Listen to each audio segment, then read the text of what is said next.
hello සුබ දවසක් මගේ උන්ට එකට සැපේ ඉන්න කළ හිතනවා මොකක්ද මේ භීෂණය ක්‍රිමිනල් හැමතනම බලොත් ක්‍රිමිනල් අපි බලමු කරන්න හරිද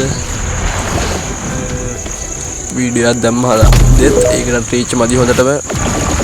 වීඩියෝ හක් කරත් මචල්ල රීච් නෑන හොමත් ඉස්සල්ලා මංගිල්ලන බලයින්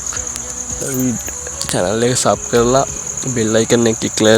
කරලා ලයික් එකක් දාලා කමෙන්ට් එකක් දාලා කොල්ලන්ට පොඩි සපෝට් එකක් දෙන්න 3k වලට යන්න ගිව් අවේ සෙට් එකක්ම දෙනවා බොයිස් සෙට් එක තමයි ගැම්මට 3k වල 2k වල දුන්නා මොකද්ද මේ ක්‍රිමිනල් කතාව අපි යම් වීඩියෝ එකට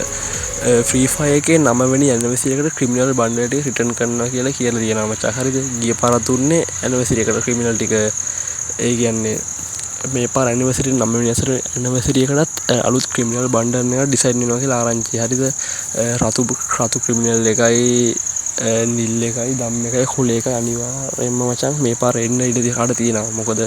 ගිය පාර ආවේ නෑනේ ගිය පාර මේ පාර කෝඩ් ක්‍රිමිනල් එක එන්නේ නැති වෙයි ඒත් රතු එකයි නිල් එකයි දම් එකයි කුල එකයි අනිවාර්යෙන් එනවා මචං හරිද 9 වෙනි ඇනිවර්සරි එකට අනිවාර්යෙන් රිටර්න් වෙනවා ක්‍රිමිනල් බන්ඩල් සෙට් එක ගෝල්ඩ් එක එන්නේ නැති වෙයි ගෝස්ට් ක්‍රිමිනල් බන්ඩල් එකත් එන්නේ නැති වෙයි මොකද ඒ දෙක රිටර්න් කරපු හින්දා කොහොමද නිල් එකයි කහ පාට බන්ඩල් එක නම් ෂුවර් නෑ මචං කොල්ල එකයි නිල් එකයි රතු එකයි නම් මචං අනිවාර්යෙන් එනවා 9 වෙනි ඇනිවර්සරි එකට කොහොමත් ඩයමන්ඩ් 4500ක් අතර ගණක් යනවා දැම්ම ඉඳලා ඩයමන්ඩ් රෙඩි කරගත්තොත් ඔයාලත් මචං ක්‍රිමිනල් බන්ඩල් එකක් ගන්න පුළුවන්